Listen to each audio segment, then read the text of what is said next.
CM Punk was lacking a lot of things on Saturday night. I mean, it wasn't heart. It wasn't, it wasn't the desire to go out there and try to win. It was the skills that he was lacking.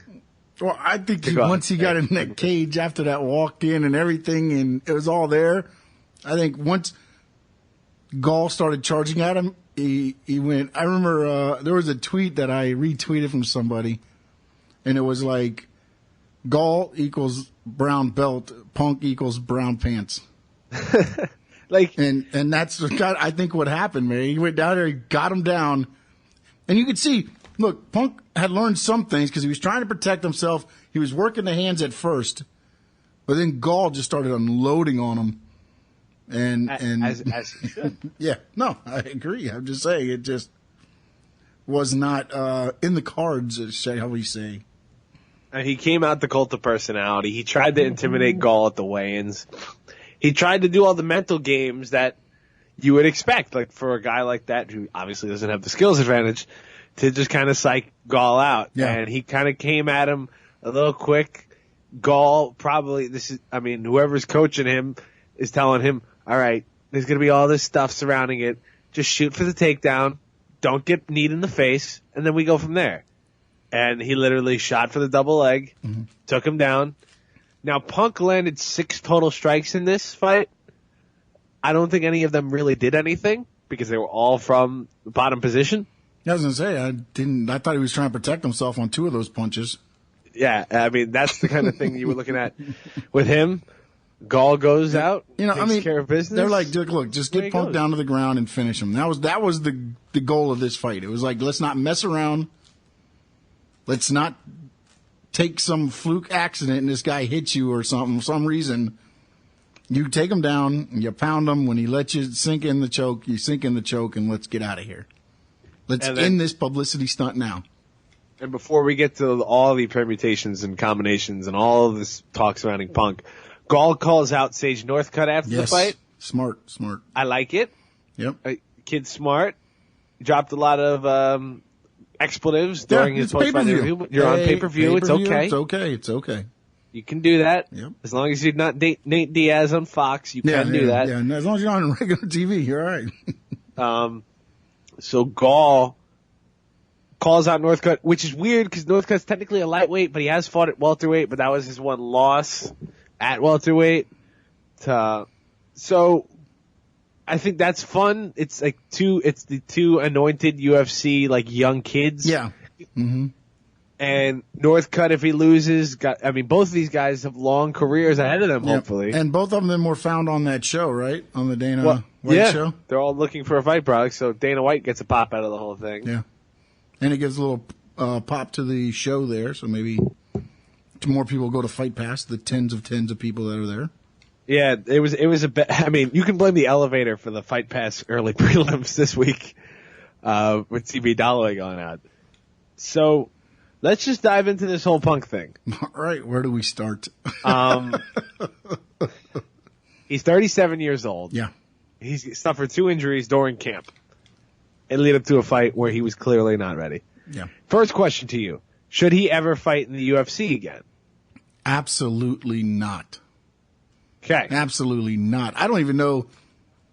Look, Bellator is going to offer him money because of his name, but he needs to go down and just fight competition that's at his level. So, just because Mickey Gall's only got to whatever 3 or 4, but he's been training for 7 years in this stuff. It's not like he just came out 2 years ago from no athletic, like competitive athletic background and said, "Hey, I want to be an MMA fighter," and jumped in. No, he's been doing this. This has been his craft. This is what he's wanted to do for the last 7 years. Punk tried to do it in 2 years, and you could see he wasn't ready. Now, Punk made a flat $500,000 to show at UFC 203. He wouldn't have gotten a win bonus per the Ohio Athletic Commission. That's coming out from MMAfighting.com literally just now. So Punk had a dream. He followed it and got paid for it, which good for him. If you want to make your money and if you had a dream of getting beat up in the octagon, he's fulfilled it. I'm totally with you on this. I've seen like ESPN Not Brett Okamoto, who wrote a nice piece today saying, all right, we got our fill. Now don't fight in the UFC ever again because you're not ready for it. Yep. But there were people writing pieces out there. It's like, oh, he fulfilled his dream. He shows you can do anything. No, he got his butt whooped in front of 20,000 people. He wasn't even competitive. It wasn't competitive at all. No, 20,000 people in the arena. They estimated it between 600,000 and 750,000 pay-per-view buys. So the UFC comes out looking great after this. I'm sitting in a room of like 20 people watching this, like, cause I suggested, hey, let's put on the fights. And then they're like, oh wait, CM Punk's fighting. All those people immediately were like, oh, the wrestler. Let me see how this goes. And then they all were like, does he have a shot? I said, probably not. And everyone just goes, oh wow, he got destroyed. Yeah. This is what we expected to happen. I mean, last week we talked about something crazy would happen. Like all of a sudden he became this, he just had this power that he knew mixed martial arts. Unless they were doing these fake vignettes that they were showing, because nothing that they showed leading up to this fight showed me that he would be able to fight Mickey Gall. I saw Mickey Gall in the octagon, and he looked like a monster, and Punk did not look anywhere near ready for that monster. And I think the big winner of this is the Jordan crying meme, because now I think CM Punk's face is going to take over that. Oh man, he got that. He did not look good after the fight. He was all cut up, bruised up, cauliflower ear exploded, and everything. So I'm with you. We should never see this dude in the UFC again. No, I don't think so. I mean, yeah, you want to do a broadcasting career or something, then whatever. But not fighting. Definitely not fighting. If your real dream is to fight, then fight on these amateur cards. Yeah, but he's 37 years old. That's the problem. That's the thing. I mean, look, we're talking about Uriah Faber. And how old's Faber? 34? Uriah Faber is, if you can bear with me for just 2 seconds, Uriah Faber is 37. Oh, is he 37? I thought he was 34. But okay, so I mean, you're it's looking the hair. at that. It gives them yeah, youth. Maybe that's what it is. It's that hair, the California sun. But he's 37, and we're saying he's losing his skills, and he was a top echelon fighter. Yeah. And now you're talking about a guy 37 trying to learn the skills of MMA. It doesn't work, especially with the crop of talent that is coming up in the MMA world. Yeah. Dana White said he probably shouldn't have his next fight in the UFC. Having your first fight in the UFC. That's because Dana White just lost $500,000 in 3 minutes. Hey, man. It's a great gig if you can get it, right? It is. I wouldn't have turned it down.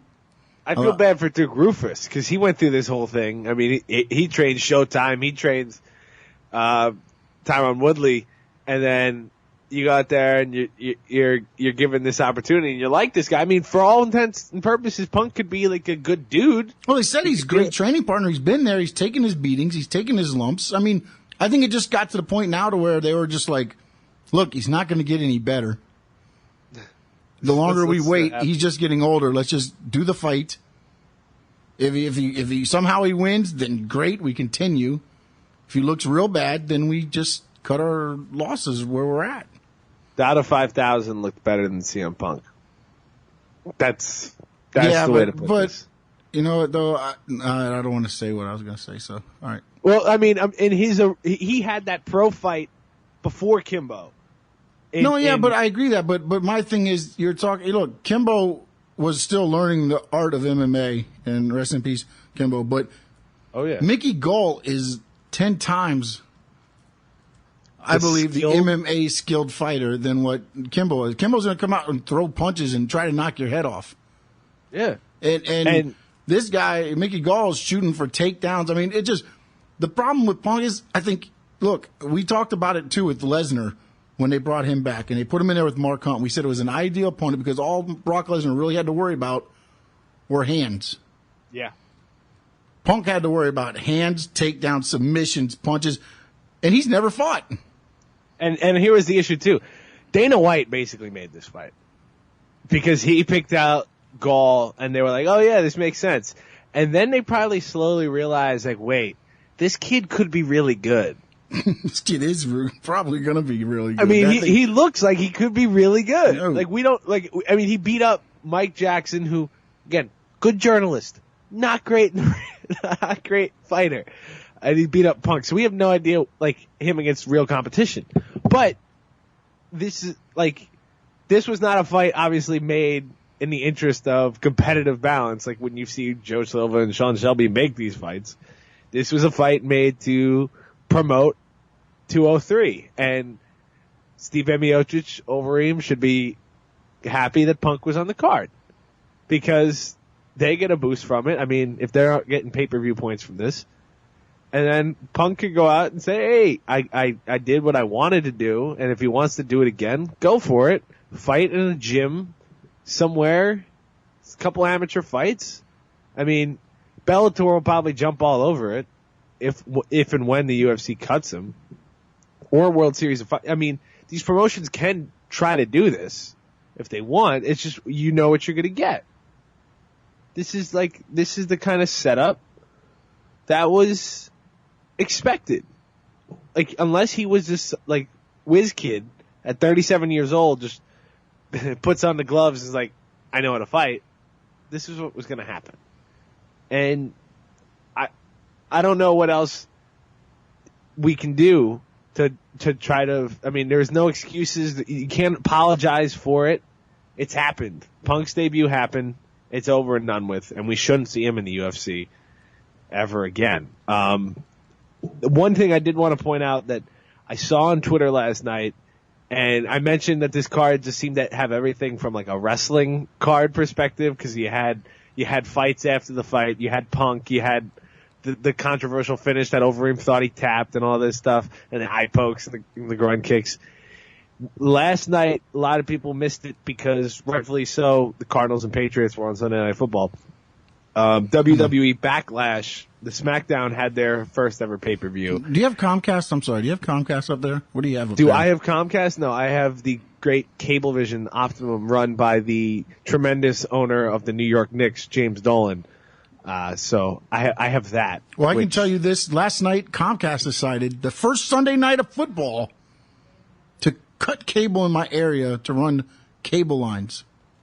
Ooh. That's good. Yeah. And no warnings, no nothing. Just all of a sudden, I was stuck on a channel that I couldn't get off of. Well, there were no warnings for Punk, but he walked into that octagon, so maybe you can feel at him a little bit. I'm gonna tweet at him. One of the matches that they had, two Cleveland staples, if you will, yeah, which I found very interesting. Dolph Ziggler and The Miz. If you watch back, you can find this online. You probably find the GIF online. WWE slyly reenacting the opening of the Punk fight with the heel, the bad guy, The Miz, stepping forward, CM Punk style, and the babyface, the good guy, Dolph Ziggler, immediately shooting for a double leg takedown, similar to what Gall shot for, beating him on the ground with a ground and pound, what Gall did, flipping him over and going for the rear naked choke immediately, and Miz almost tapping out just a minute into the fight.